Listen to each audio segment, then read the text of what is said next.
देखो मैं बता दूं आपको कि जो जनकपुर बोल्ट भाई पहले ही दफा एनपीएल स्टार्ट होता है और उसी में चैंपियन बन जाता है, तो सबका मन में सवाल होगा कि कौन कौन सा प्लेयर को रिटेन करने वाले हैं जनकपुर बोल्ट। चलिए आज हम इसी पे बात करने जा रहे हैं, क्योंकि ये 2025 अगर बात करें तो दूसरा सीजन होने जा रहा है, जो चालू होने जा रहा है। वहाँ पे कुछ बहुत सारे फ्रेंचाइजियों ने अपना प्लेयर रिटर्न भी कर लिया, किसी ने रिलीज भी कर दिया। तो सबका मन में सवाल होगा जो चैंपियन टीम था वो कौन कौन सा प्लेयर को रिटेन किया है। तो चलिए आज हम इसी पे बात करते हैं कि कौन कौन सा प्लेयर को रिटेन किया जनकपुर बोल्ट, जो कि एक बार चैंपियन भी रह चुका है। तो अगर मैं आपको बता दूं, कप्तान आशिक सेफ को रिटेन किया, अनिल कुमार शाह को रिटेन किया, तीसरा नंबर में ललित राजवंशी को रिटेन किया, रुपेश सिंह को रिटेन किया, म्यान यादव को रिटेन किया और निको यादव को रिटेन किया और किशोर महतो को भी रिटेन किया।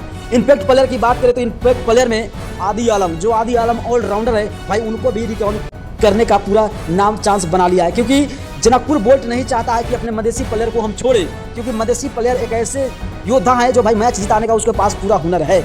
इसी बदौलत आप लोगों ने देखा होगा कि जनकपुर बोल्ट ने पहले ही दफा चैंपियन बन चुका है। तो आपका मन में सवाल होगा ये सब प्लेयर है, तो मैं आपको बता दूं कि जनकपुर बोल्ट ने बहुत अच्छा किया कि अनिल कुमार शाह को रिटेन किया, आशिक सेफ को रिटेन किया, क्योंकि ये बैट्समैन लोग हैं ना तो भाई तबाही हैं। भले अनिल कुमार शाह का परफॉर्म खराब चल रहा है, मगर रुपेश सिंह का हम लोग ने बल्लेबाजी देखा होगा कि किस तरह की बल्लेबाजी किए थे T20 फॉर्मेट में, भाई बहुत अच्छा किया है। और शायद आप लोग ये बता देना कि इसमें से कौन कौन सा प्लेयर को और लेना चाहिए, जो नेपाल के प्लेयर है उसको कौन कौन सा लेना चाहिए और कितने विदेशी प्लेयर होंगे। आप लोग अपना राय जरूर कमेंट कीजिएगा। और इस साल कौन सा टीम ट्रॉफी जीतेगा एनपीएल का, आप लोग अपना कमेंट कीजिएगा। नए चैनल को सब्सक्राइब कर वीडियो जरूर शेयर कीजिएगा।